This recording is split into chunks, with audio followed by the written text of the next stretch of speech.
Plage de rêve, eau turquoise et soleil toute l'année, Saint-Martin est une des destinations touristiques les plus prisées au monde. Particulièrement l'hiver où le thermomètre descend rarement sur l'île en dessous de 25 degrés. Chaque année, 470 000 touristes vivent cette sensation unique d'atterrir sur la plage. Et principalement les Nord-Américains venus chercher le soleil à quelques heures de vol seulement de New York.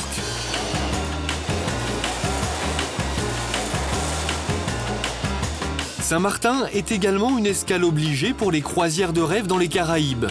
1 500 000 passagers mettent un pied à terre sur le port de Philipsburg. Saint-Martin est situé dans l'archipel des Caraïbes, à 250 km au nord de la Guadeloupe. Un petit caillou de 90 km² seulement, qui a la particularité d'être divisé en deux. Une partie dépend de la France, l'autre des Antilles néerlandaises. C'est une ancienne colonie aujourd'hui autonome. Cette partie de l'île, ce n'est pas l'Europe, c'est un paradis fiscal. Ici, pas de frontières et pas de douaniers, mais une véritable rivalité entre ces deux pays. C'est à qui attirera le plus de touristes. Et dans ce conflit, nous allons vous raconter comment et pourquoi la France est en passe de perdre la bataille.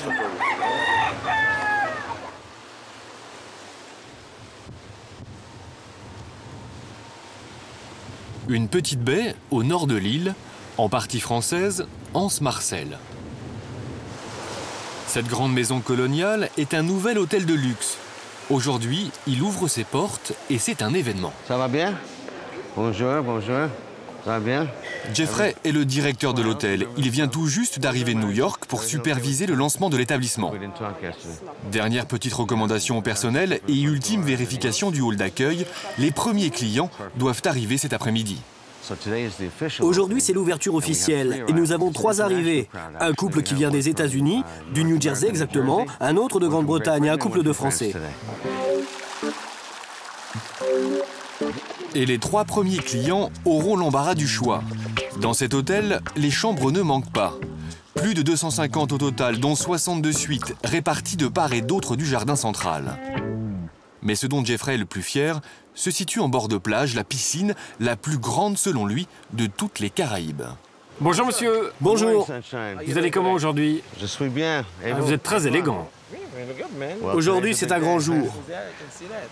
Alors les gars sont en train de... Oui, comme vous pouvez le voir, tout est impeccable. Les gars sont au travail. Combien il vous faut de temps pour nettoyer complètement la piscine? Il leur faut à peu près 2h30. C'est une piscine magnifique et pour la remplir complètement, nous avons dépensé plus de 17 000 €. Elle est unique parce que nous avons vue sur l'océan. Donc en fait, quand vous vous asseyez dans ce coin et quand vous regardez la plage, vous avez l'impression que la piscine et la mer des Caraïbes ne font qu'une. Un des plus beaux sites de l'île, qui n'était pourtant plus exploité depuis des années. À la place du Radisson, il y avait bien un hôtel. Il appartenait à un grand groupe français qui l'a fermé faute de rentabilité. Alors, pour le remettre au goût du jour, des investisseurs américains ont dépensé plus de 70 millions d'euros. Nous savions que c'était risqué de faire un gros investissement financier alors que d'autres hôtels ferment. Mais parfois, quand vous croyez en quelque chose, il ne faut pas hésiter à montrer la voie. Pour la partie française de l'île, la réouverture de l'hôtel a permis de créer près de 200 emplois, une aubaine. Le chômage est ici 2 fois plus élevé qu'en métropole. Alors pour l'inauguration du Radisson, tous les officiels, tous les médias locaux ont fait le déplacement. Bienvenue à tous et merci d'être présents pour l'inauguration du Radisson. Depuis 10 ans, rares sont les hôtels qui ouvrent côté français, bien au contraire. Car juste en face du Radisson, un bâtiment désaffecté qui donne sur la même plage de rêve. Un ancien 4 étoiles, laissé à l'abandon. En vente depuis plusieurs années, il ne trouve pas preneur. Et ce n'est pas un cas isolé. Un peu partout sur l'île, côté français, des complexes entiers ont mis la clé sous la porte. En 10 ans, c'est plus de la moitié du parc hôtelier qui a fermé, soit plus de 2000 chambres.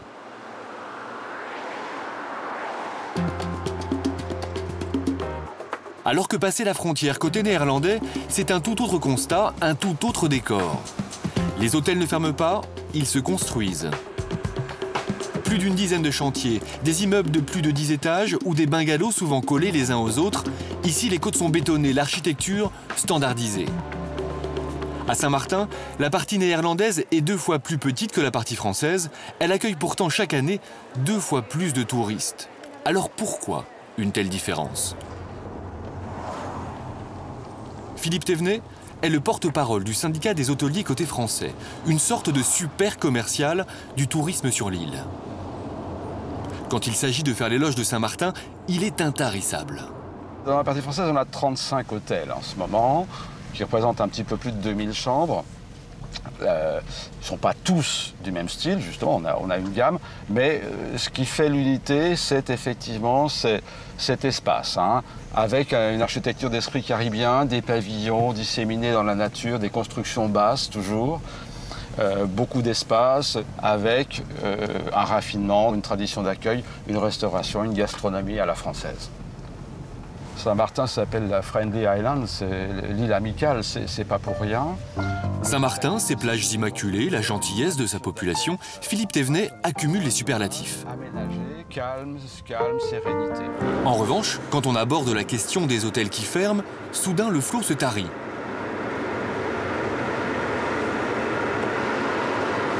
Ce que je veux juste, c'est comprendre pourquoi vous avez des difficultés aujourd'hui par rapport à la partie hollandaise, alors que le produit est le même.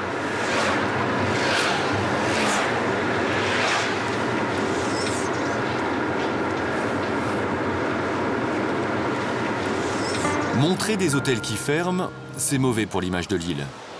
Surtout que, selon le porte-parole du syndicat des hôteliers, la concurrence avec les Néerlandais est parfaitement déloyale. La partie française de Saint-Martin bénéficie et en même temps porte le poids de normes à la française, de normes de qualité, de normes sanitaires, de normes de sécurité. Nous pratiquons aussi des rémunérations à la française, hein, qui sont bien plus élevées que les standards de la Caraïbe. Mais bien sûr, ceci crée un différentiel de compétitivité pour les entreprises. En clair, un hôtel coûte 2 fois plus cher à gérer côté français que côté néerlandais. Pourquoi? Très peu de charges sociales et un SMIC qui avoisine les 400 € par mois. C'est 3 fois moins qu'en France. Alors, pour faire face à la concurrence néerlandaise, certains Français tentent de miser sur un tourisme de niche, un tourisme haut de gamme. Ekaterina a 27 ans. Elle travaille côté français. Originaire de Sibérie, elle est arrivée à Saint-Martin il y a une dizaine d'années pour devenir concierge. Et pas n'importe quel concierge. Nous sommes à Terre-Basse, une enclave privilégiée au nord de l'île, le quartier des milliardaires. Derrière tous ces portails, il n'y a que des villas du luxe. C'est tout caché, ça ne se voit pas, hein. Ça se voit pas. Mais bon. On a à peu près 50 villas ici. En général, les gens ils payent entre 2500 et 70 000 $ par la semaine. Bon, ça dépend combien de chambres, est-ce qu'il y a les services inclus et tout, mais ça, c'est les rates, les normal rates. Car Ekaterina travaille pour une agence immobilière qui loue ses villas aux touristes fortunés. Son métier, répondre à toutes leurs exigences. Dans cette villa, par exemple, une riche famille américaine doit arriver dans 2 heures. Ekaterina a donc très peu de temps pour vérifier que tout est en ordre. Okay, well, let me call them. I guess the clients, they requested dinner. I think the rest people come at 4 o'clock to the airport. Bien, je suis à la Villa Millefleurs, juste pour se renseigner. Ils vont partir dans 5 minutes. Est-ce que vous préparez le dîner pour ce soir? Est-ce que vous allez travailler sur la villa tous les jours ou c'est... Ah, il veut faire un breakfast demain matin. Alors, il y a combien de gens qui vont arriver maintenant? Les clients veulent un cuisinier à demeure. Cela se règle en un coup de fil. J'adore le salon. Je trouve que la table pour le dîner, elle est magnifique. C'est extraordinaire. Pour sa clientèle, Ekaterina s'assure que tout est impeccable. Voilà, master bedroom. La prestation doit être grand luxe. Ça, c'est le dressing. Et la salle de bain. Il faut juste regarder si tout est propre. en fait, et le téléphone. Dans toutes les chambres, il y a des téléphones. Si ça marche. Il y a le télé, il faut voir que le télé il marche. La télé fonctionne, pas un grain de poussière dans les placards. Et dans toutes les chambres, la même exigence, jusqu'au plus petit détail. Ça marche. That works.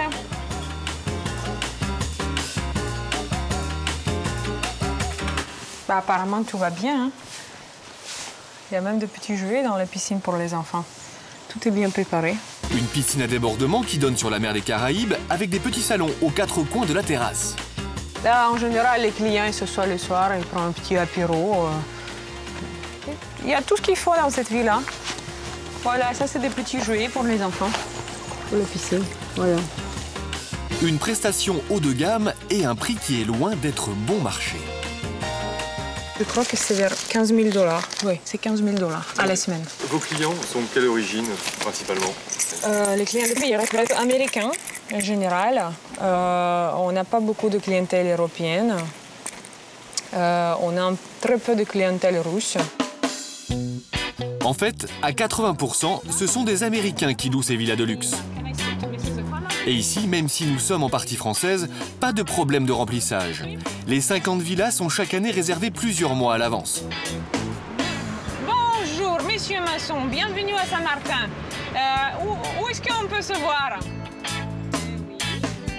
Du coup, Ekaterina passe ses journées à arpenter ce quartier de luxe, pendu au téléphone. Pour ses clients, elle est disponible 24 heures sur 24. Je passe une partie de vie avec mes clients. C'est sympa. Je suis curieuse, j'aime bien communiquer et ce travail, elle me plaît. J'aime bien faire ce travail. Bonjour, je m'appelle Ekaterina, concierge de pays. Monsieur Masson, merci. Bienvenue à Saint-Martin. Merci beaucoup. S'il vous plaît. On va faire un tour. Stéphanie, Marc et Olivier font partie des rares clients français d'Ekaterina. Ils viennent de la région parisienne et se sont offerts en famille 15 jours de rêve sous les tropiques. Le table pour le dîner, voilà, vous avez une super vue. Et cet endroit, il est magnifique pour prendre le petit déjeuner. Elle est chaude? Ça va, elle est bien. Je crois que je ne vais pas bouger d'ici. Et si vous voulez voir les chambres? Et apparemment, la famille a l'air très impressionnée. Merveilleux comme endroit, c'est le moins qu'on puisse dire. Belle salle de bain. Du haut standing. Magnifique. Ça vous plaît? Ah oui. Excellent. Ah oui. Ah oui, là c'est top. Hein. C'est vraiment sympa. Vous attendiez à ça? Non, pas aussi spacieux, aussi... Et le design est quand même assez très sympathique. Le frigo américain. Et là, c'est vraiment un frigo américain. Il est plein. C'est incroyable. C'est très bien. Alors, vous voulez une bière ou de l'eau, de champagne? Le champagne serait pas mal. Je trouve. Allez, on pète le champagne. Quant au prix...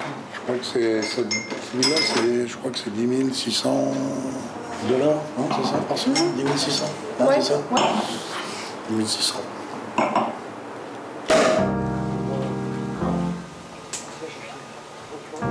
À peine arrivé, vous faites déjà des photos? Oui, je fais des photos avant qu'on investisse les lieux. Comme ça, tout est encore... Nickel. C'est... Voilà, ça fait vraiment photo de carte postale. Je sais pas, ce matin, il neigeait, enfin cette nuit, il a neigé à Paris. Et ce matin, il faisait 0, -1, ce qu'on m'a dit. On se sent en hiver ici?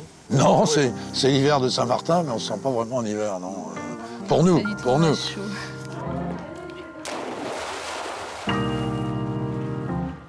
Ça, c'est de la bienvenue.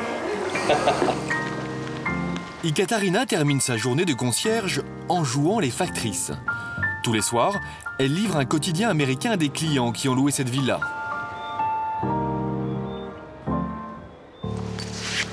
C'est calme, il n'y a personne. Les clients ils sont partis manger, c'est tout. Voilà. Une des plus belles villas de l'île. 11 chambres, 3 salons, une piscine, un jacuzzi. Voilà, il y a de petits jardins à se promener. C'est assez sympa. Coût de la location, 55 000 € pour une semaine seulement. À ce prix-là, la livraison du journal est gratuite.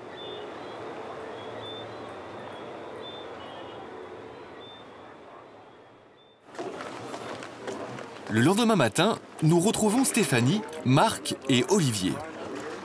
Aujourd'hui, ils ont réservé un catamaran pour une excursion dans les îles. 90 € par personne pour une journée qui s'annonce inoubliable. Direction Anguilla, une île anglaise au large de Saint-Martin. Allez, on a besoin d'hommes forts. Strongman, please. Marc est généticien. C'est aussi un homme d'affaires qui a des sociétés en France et aux États-Unis. Il est toujours entre deux avions. Il prend très peu de congés.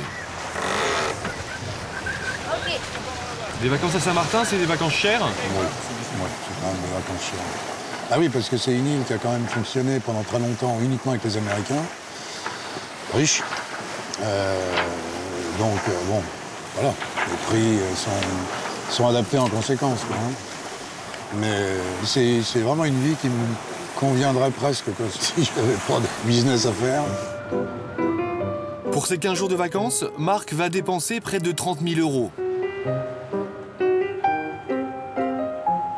Anguilla est à 1h30 de bateau de Saint-Martin. Une île connue pour ses plages sauvages et désertes. Mais la traversée va se gâter. Anguilla, sous la pluie, a perdu de son charme. Et pour le skipper, le retour à Saint-Martin est plus rapide que prévu. Faut vraiment que tu t'achètes des parapluies, mon grand. Hein? Ce que je fasse avec un parapluie. Bah écoute, la preuve. De retour sur la terre ferme, Stéphanie et Olivier décident d'aller à Marigot, la capitale côté français. Une après-midi shopping en amoureux. Dans la rue principale, beaucoup de magasins fermés. Ici, le commerce se porte mal. C'est la crise à cause de la monnaie.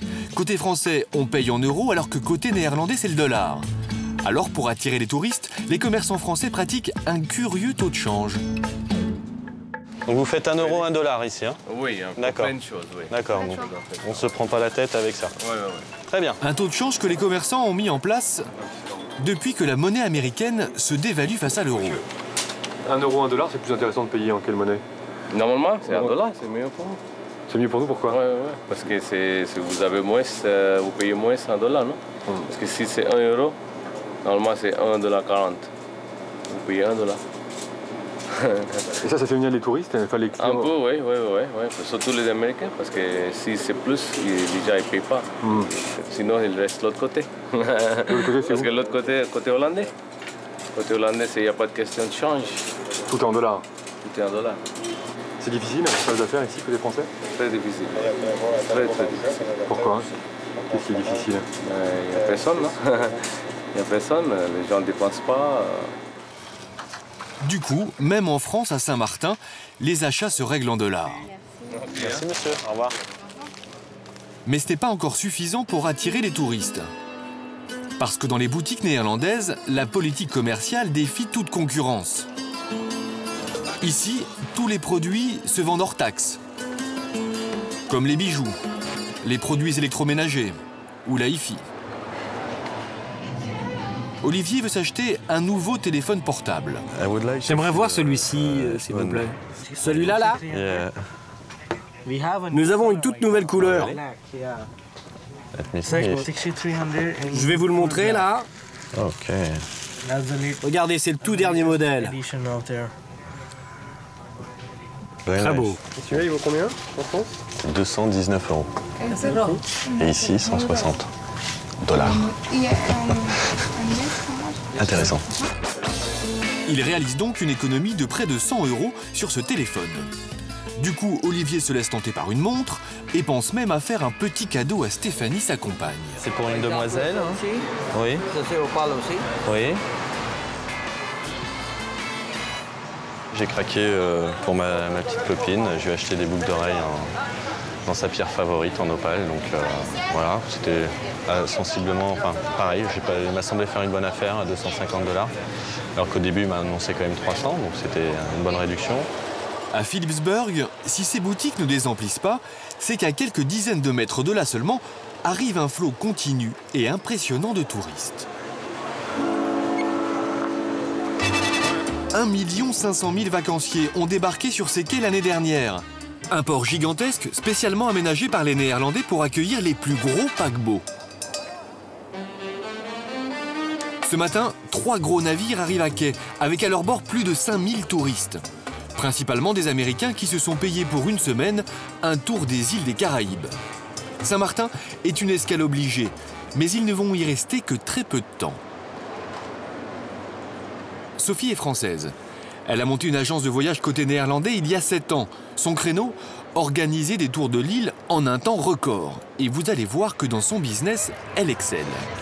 Ce matin, elle doit récupérer un groupe de touristes américains. Problème, il lui faut d'abord les reconnaître. Et au milieu de la foule, ce n'est pas simple. Ils doivent être là, je pense. Ça doit être ça. Faut que je regarde les compteurs. Pauline, is that here? Yours? Pauline est une des guides qui travaille pour l'agence de Sophie. Ils sont dans le premier groupe là-bas. Et on les appellera quand le bus sera là. Les gens sont sur le quai, là, en ligne, 2 par 2. Et puis on a 2 bus de 59 personnes. Et puis un autre bus avec le reste. Et donc on fait partir le premier bus avec le premier guide. Ils embarquent et ils s'en vont. C'est un tour qui dure combien de temps? Ça dure 4 heures. Et en une demi-journée, ils ont le temps de voir un peu l'île? Ah oui, ils voient beaucoup. Ah, oui. C'est organisé, hein, c'est fait pour ça. Hein. D'accord. Donc vraiment, dans notre tour, on a beaucoup de succès parce que vraiment, on leur montre des 2 côtés. Plus ils ont le temps de faire du shopping, plus ils vont sur l'eau, sur un énorme bateau avec de la musique et on leur donne de l'information. Moi, je trouve que c'est mon meilleur tour. Et on a beaucoup de succès.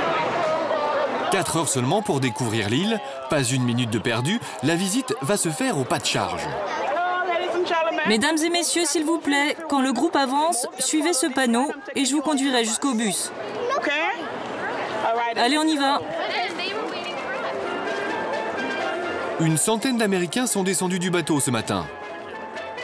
Hier, ils étaient sur l'île de Saint-Vincent, demain, ils iront à Saint-Thomas. Chacun a payé 60 € pour cette petite demi-journée.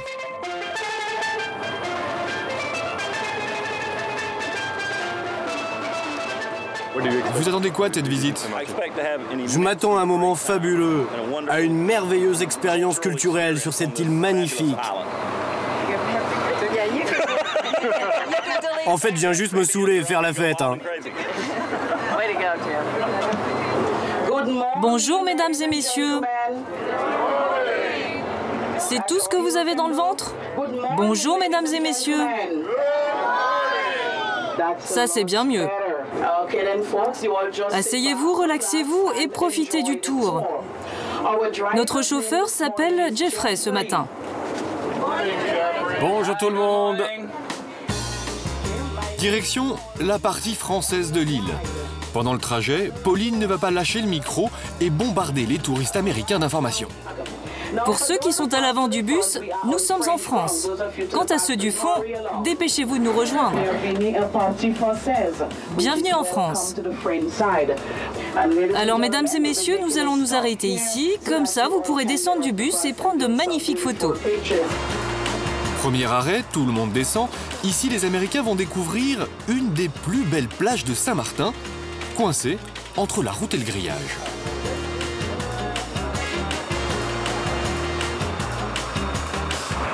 C'est super, c'est vraiment très beau.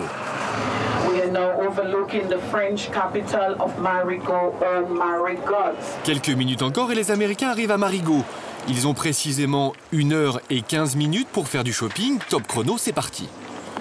Une journée qui s'annonce inoubliable pour certains. Faire du shopping, manger et boire un punch. C'est notre lune de miel pour un jour. Dans cette petite zone commerciale de la baie de Marigot, ils découvrent le charme des boutiques à la française.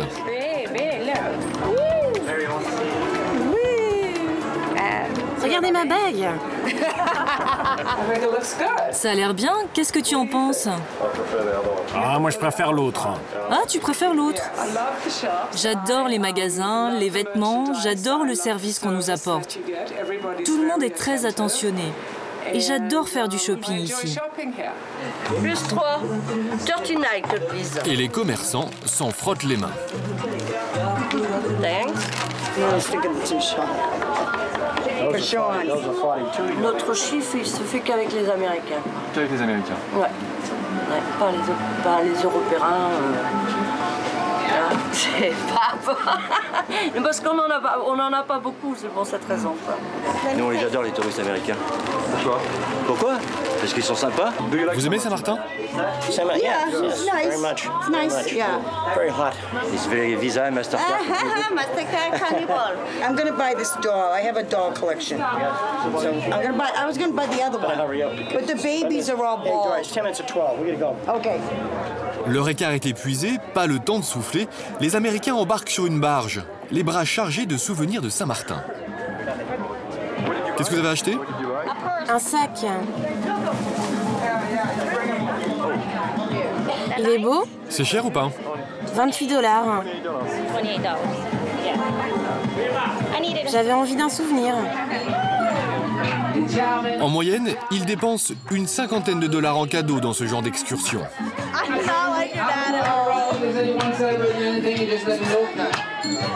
Les touristes sont un peu entassés les uns sur les autres, mais ça ne semble pas vraiment les déranger. Sur le bateau, l'alcool est gratuit. Enfin, je pense qu'ils ont une bonne image de la partie française quand ils repartent. On s'occupe bien d'eux. Ils aiment bien venir ici, aller prendre un café, prendre un petit coup de rouge ou prendre un croissant. La fin du voyage est proche. Cap sur la partie néerlandaise, en musique.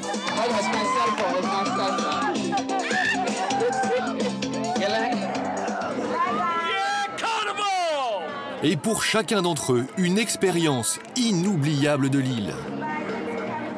Super bonne pizza. Et je viens de New York. À New York, il y a les meilleures pizzas. Mais à Saint-Martin, des super pizzas. C'est le tourisme de masse qui fait principalement vivre l'île de Saint-Martin. Et la partie néerlandaise l'a bien compris. Tout est fait pour attirer les vacanciers. Il y a un gros besoin de main-d'œuvre. Du coup, certains résidents français passent la frontière pour y travailler. Nous retrouvons Hervé qui vit sur l'île depuis 18 ans. 2 fois par semaine, il communique par Internet avec ses parents, qui vivent toujours à côté de La Rochelle. Salut maman, comment tu vas? Vous avez été à la plage? Ouais, on a été à la plage dimanche dernier, là, on a été à Pinel, on s'est régalé. Elle est là, la minette? Tu la vois? Tu la vois? La minette. Ça va? Je vous embrasse très très fort, je vais vous laisser aller vous reposer.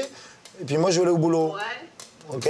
Et puis on se rappelle... On rappellera en fin de semaine. D'accord, on se rappelle dans la semaine. Prenez soin de vous, je vous aime fort. Ça vous manque pas la métropole? Si, beaucoup. Beaucoup. Les amis, la famille, mais la vie ici, pour rien au monde, j'irai ailleurs.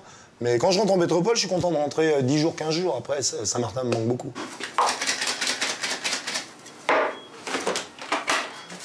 Il est 19h. Voilà, la barbe du week-end. L'heure de partir à son travail. Là, tes boutons de manchette, Hervé. Ah, Doudou. Costume et boutons de manchette, chaque soir, Hervé se met sur son 31. Là, je me prépare parce que j'ai un tournoi de poker. Et puis, j'en ai jusqu'à 3 h du matin, à peu près. Voilà. Et ça, 5 jours par semaine. Donc, voilà. On essaie d'être présentable. Je suis présentable, chérie? Oui, tu es bien. Ça va. Une cravate? On s'appelle tout à l'heure? Ok, ça marche. Allez. Allez, bien. Bisous, mon cœur. À tout à l'heure. Bye bye, prépare. Hervé n'est pas joueur de poker. Son job, organiser des tournois et des animations dans l'un des casinos de Saint-Martin. On passe la frontière, là.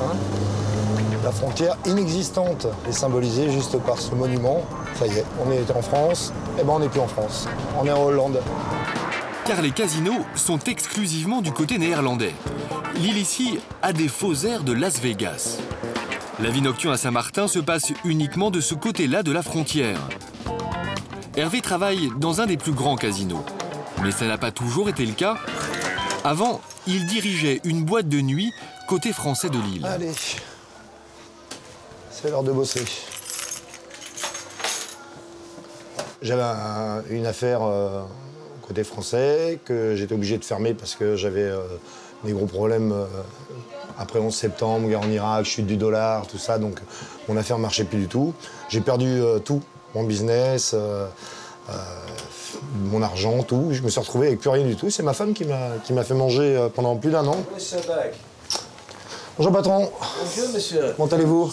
C'est cet homme, le patron du casino, qui finalement lui a proposé un poste de directeur commercial. Allez, à tout à l'heure. À tout à l'heure monsieur.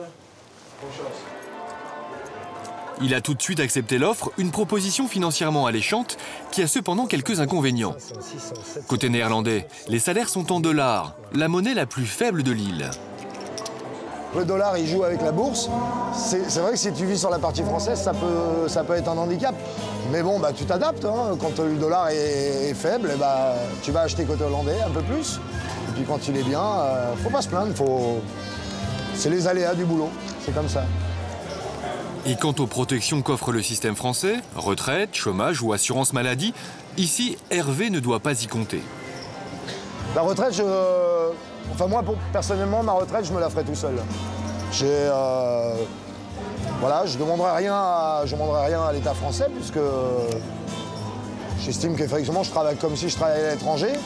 Et donc voilà, je me prépare ma retraite. Il faudra que j'ai fait suffisamment d'argent. Si j'ai besoin d'aller chez le médecin, si j'ai besoin de plein de choses, je me débrouille. Mesdames et messieurs. Un système hyper libéral dans un paradis fiscal où tout est organisé pour que les touristes dépensent leur argent sans compter.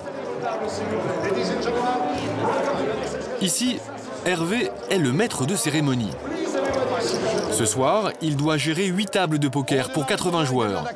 Et surtout, veiller au bon déroulement des parties. $100 for 8,000 chips. Tu gagnes la dernière? Yes! Yes! Chaque moment. On s'occupe d'eux, on en prend soin. Toute la clientèle, c'est important. Ici, c'est beaucoup français, américains, espagnols. Il faut que tout le monde se sente un peu à la maison. Et comme à la maison, les standards vestimentaires dans les casinos néerlandais ne sont pas des plus restrictifs. Tongs, t-shirt fluo, bermuda. Ici, la tenue correcte n'est pas vraiment exigée. 1000, 2000, ça monte.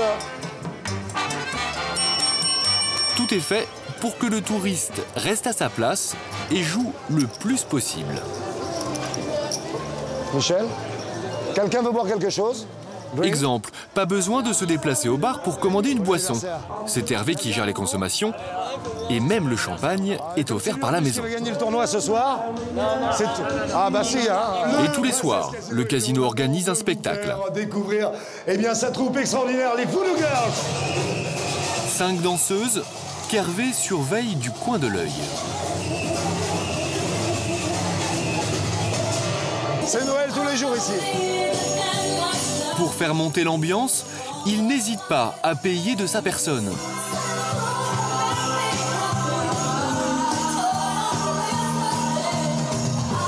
Un peu surpris, les clients en restent sans voix.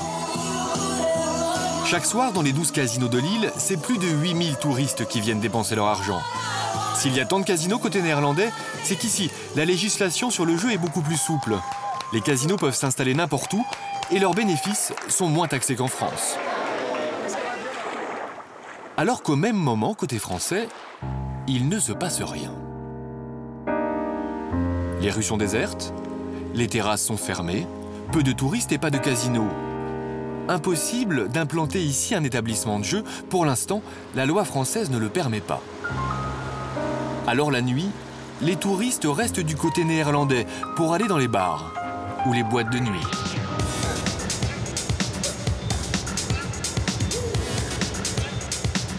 Retour à l'hôtel de luxe qui vient d'ouvrir côté français, 3 semaines après son inauguration. Des fruits de la passion, des pastèques, servez-vous. Autour de la piscine, les premiers clients se prélassent. Des fruits de la passion. Allez, essayez les fruits de la passion, c'est super. Pour Jeffrey, le directeur américain de l'hôtel, les affaires démarrent bien. 200 chambres ont été réservées ces 3 dernières semaines. Bonjour. Aujourd'hui, nous avons seulement 6 départs et 14 arrivées. On attend un premier groupe de Français et on espère remplir l'hôtel de touristes qui viennent des 4 coins du monde.